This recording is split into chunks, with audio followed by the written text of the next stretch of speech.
नमस्कार, मैं राहुल। आप देख रहे हैं हल्ला बोल टीवी। क्यों व्यक्तिगत हो गई है एसएसपी कार्तिकेय शर्मा और पूर्णिया सांसद पप्पू यादव की बीच की लड़ाई? पप्पू यादव ने लगाया बड़ा आरोप। आइए इस पूरे मामले को जानते हैं विस्तार से हल्ला बोल टीवी के संपादक दीपक शर्मा से। देखिए, पप्पू यादव जो पूर्णिया के निर्दलीय सांसद हैं, उन्होंने आज एक ट्वीट किया है। जी सर। और ट्वीट करके उन्होंने माइक्रो ब्लॉगिंग साइट एक्स पर कहा है कि एसएसपी पटना जी सर चाहते हैं कि मैं लोगों की सेवा और मदद के लिए बिहार ना आऊं। जी सर। अब पटना के जो एसएसपी हैं कार्तिकेय शर्मा, वे क्यों चाहेंगे कि पप्पू यादव बिहार ना आए? वे पटना एसएसपी कार्तिकेय शर्मा क्यों चाहेंगे कि वे लोगों की सेवा करने के लिए बिहार ना आए? जी सर। पप्पू यादव से कोई दुश्मनी तो नहीं होगी व्यक्तिगत पटना एसएसपी की, न बिहार के लोगों से कोई दुश्मनी होगी कि जिनकी सेवा करने नहीं आने देना चाहते हैं। बात यह है कि पूर्णिया के सांसद पप्पू यादव और पटना के एसएसपी कार्तिकेय शर्मा के बीच की जो लड़ाई है वो व्यक्तिगत हो गई है। जी सर। आगे की लाइन सुनिए, उन्होंने क्या लिखा है। उन्होंने लिखा है कि वह मेरी सुरक्षा से खिलवाड़ कर रहा है। पप्पू यादव ने पटना के एसएसपी कार्तिकेय शर्मा पर आरोप लगाया है कि वह मेरी सुरक्षा से खिलवाड़ कर रहे हैं।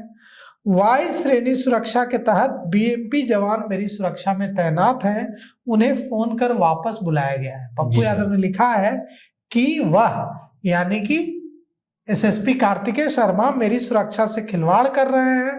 वाई श्रेणी पप्पू यादव कह रहे हैं कि वाई श्रेणी सुरक्षा के तहत बीएमपी जवान मेरी सुरक्षा में तैनात हैं, उन्हें फोन कर वापस बुलाया गया है। जी सर। साथ ही साथ पप्पू यादव यह भी पूछ रहे हैं कि मुझसे कैसी घृणा है, माफिया मुझसे परेशान है, एसएसपी पटना उनकी राह आसान कर रहा है। अब सवाल उठता है कि एसएसपी कार्तिकेय शर्मा और पप्पू यादव के बीच की लड़ाई है क्या?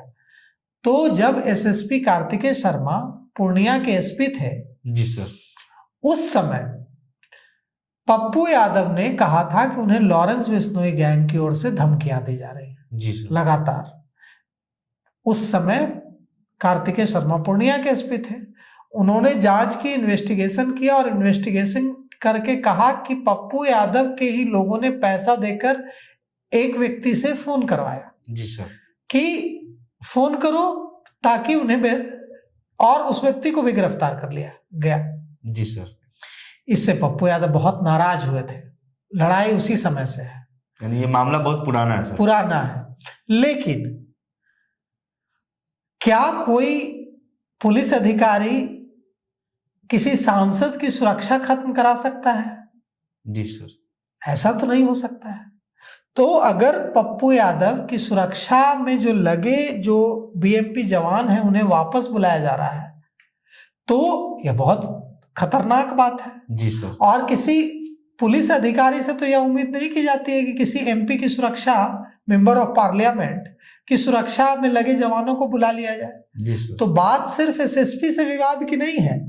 2 घंटा पहले पप्पू यादव ने एक और ट्वीट किया है। इस ट्वीट से माजरा समझ में आ जाएगा कि माजरा क्या है। इस ट्वीट में लिखा हुआ है कि नाबालिग था, अब बंदर बन गया है, इस बंदर के हाथ में बिहार है, स्वाभिमान की पगड़ी उतार, कमीशन बटोरने के लिए पगड़ी को गमछा बना लिया। जी सर। अब वो किस पर टारगेट कर रहे हैं? उन्होंने तो नाम नहीं लिखा है, हम भी नाम नहीं खोलेंगे। जी सर। लेकिन सबको ही समझ रहा है कि वो किसके बारे में लिख रहे हैं। मतलब पटना एसएसपी कार्तिकेय शर्मा से तो जो है सो है। जी सर। उनकी सरकार से भी किस कदर दुश्मनी हो गई है कि वे सरकार में जो नेतृत्व में जो है भारतीय जनता पार्टी के नेता, उनके बारे में ऐसी टिप्पणी कर रहे हैं। जी सर। तो कुल मिलाकर के सरकार और पप्पू यादव के बीच का जो रिश्ता है वो बिगड़ता जा रहा है।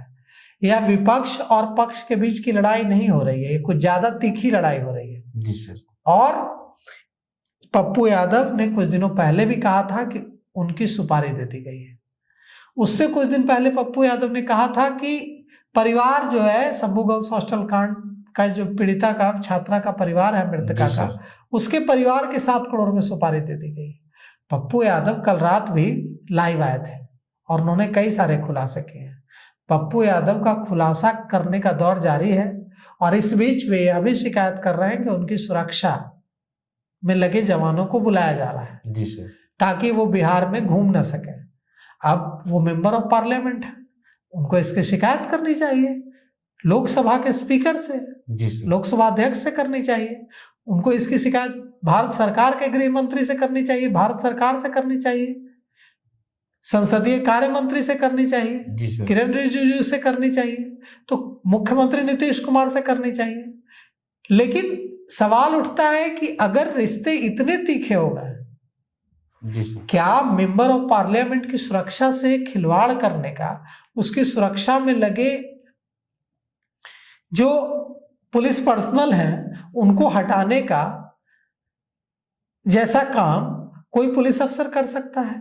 तो इस तरह के आरोप प्रत्यारोप अगर शुरू हो गए हैं तो इससे साफ है कि जो संबंध है वो कुछ ज्यादा ही अब खराब दिख रहा है। तो अब देखिए पप्पू यादव आगे लगातार खुलासा कर रहे हैं, अब आगे क्या खुलासा करते हैं और बिहार में सनसनी मचाते हैं। तो आपने जाना इस पूरे मामले को विस्तार से। आगे की तमाम जानकारी के लिए हमारे साथ जुड़े रहे, देखते रहे हल्ला बोल टीवी और हमें कमेंट बॉक्स में जरूर बताएं। धन्यवाद।